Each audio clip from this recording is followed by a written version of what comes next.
Okay. Right now what we're going to go over are verbs that are like gustar. Okay, gustar and similar verbs. I put a couple of them down here, but we'll get to those in a second. The problem is, for English speakers, is that we look at this. We look this word up in the dictionary and it says gustar, and it says to like. But that's not really what it means. As a matter of fact, it means kind of the opposite. Not to dislike, but gustar actually means to be pleasing to. Okay? Now, think of the difference. If you're trying to say something like this, I like chocolate, and you look it up in the dictionary and you go, oh, gustar, oh, so the yo form I like means gusto chocolate, right? Wrong. What that literally means is, now remember, the verb gustar means to be pleasing to. So gusto would be, I am pleasing to. Okay? So if you say gusto chocolate, you're saying, I am pleasing to chocolate, which is just weird, okay? It gets even weirder with some other things, okay? So, if we remember that the verb gustar actually means to be pleasing to, okay, then it turns it 180 degrees. In Spanish, they don't say, I like chocolate. They say, chocolate is pleasing to me, okay? Which, again, if you really like chocolate, that might sound a little weird. But here's how it works. First off, I've conjugated the verb gustar in all 6 forms, but the ones in purple here, you're probably never going to use those. You can. I mean, you could say that you are pleasing to someone, okay, or that somebody is pleasing, you know, like you are pleasing to someone or something like that. Or you could even say gustamos, which would mean we are pleasing to somebody. But again, that's kind of weird. You're probably never going to use those. So I'm just going to cross those out for now. And we're only going to focus on these 2 down here, gusta and gusta. Okay, now, in Spanish, and I'm going to keep it real simple, gusta means that one item, one thing is pleasing. Okay, we haven't talked about who it's pleasing to yet, just that it is pleasing. Gustan means that they are pleasing. More than one thing is pleasing. Okay?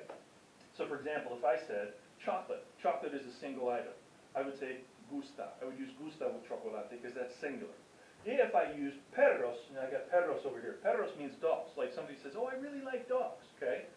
We would use gustan because we're saying they, the dogs, are pleasing, okay? So let me just throw out a couple here. If I said something like school, somebody says, oh, I really like school, okay? School is a singular thing. That's gusta, okay?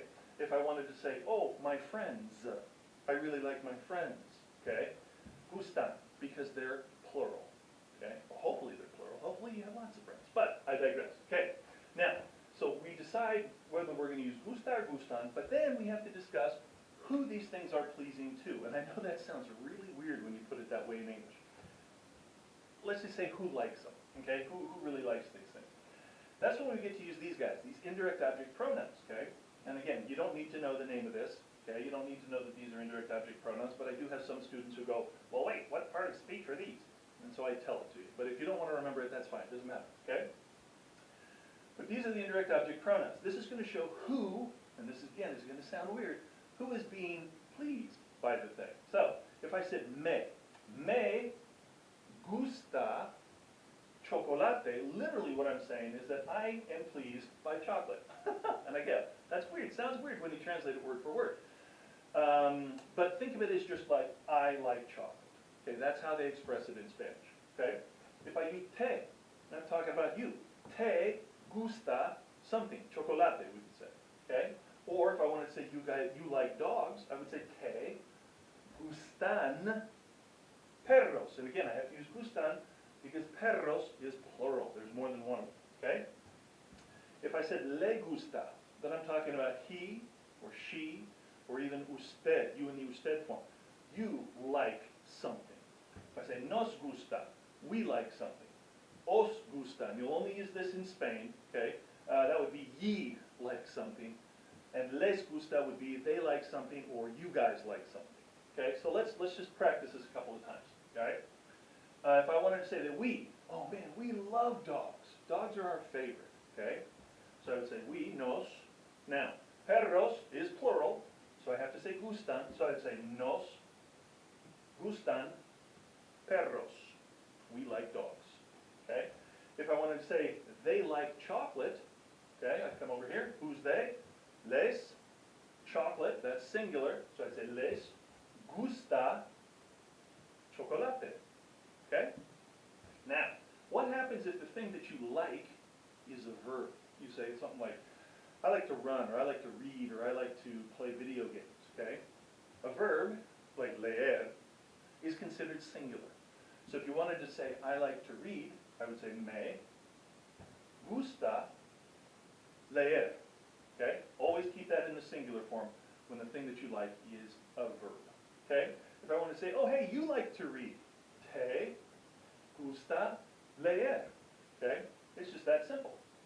I know it's kind of goofy because you look up the verb gustar in the dictionary and it says to like, and it doesn't mean that, but oh well. Now, there are other verbs that follow this pattern. Verbs like interesar, meaning to be interested by, or aburrir, to be bored by, which is probably the way you're feeling right now. So, if I wanted to say, oh man, Spanish bores me, I can't stand it. All right, we're going to conjugate aburrir in this form here, and that's going to be aburre. A-B-U-R-R-E, aburre, okay?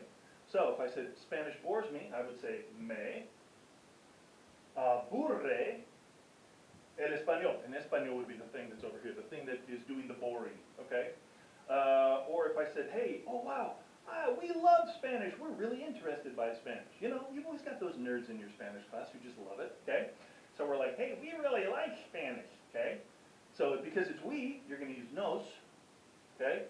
Interesar. Okay, now, what is doing the interesting? What is being interesting to these people? Spanish. Spanish is a singular noun. So I would conjugate interesar in this form here. I would say interesa. So I'd say nos interesa el español. Spanish interests us, okay? And that's the basic idea. Now, there are a couple other verbs that function that way. There's, well, of course, I can't think of a darn one right now, but that's okay. There are other verbs that, or like fascinar. Fascinar is one, to fascinate, okay? If I said, me fascina el español, ooh, Spanish fascinates me, said no one ever. Now, careful, and this is where I give you the little, the gringo warning, okay?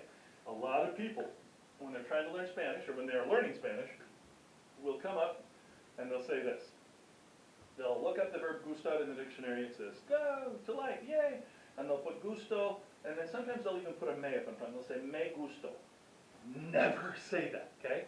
The reason being, remember, gusto doesn't mean I like, it means I am pleasing to, okay? And if you put the me up here, literally you're saying, I am pleasing to myself, which is really kind of creepy. So please never say that, okay? Other times I've heard students say things like, nos gustamos, we please each other. Okay, please don't. As a matter of fact, for now, don't ever use any of those four forms of the verbs. Just avoid them, okay? Only focus on these guys. These will tell you who or what is pleasing, and this word over here, these words over here will tell you who they are pleasing to. And that concludes gustar and similar verbs. And if this will shut off,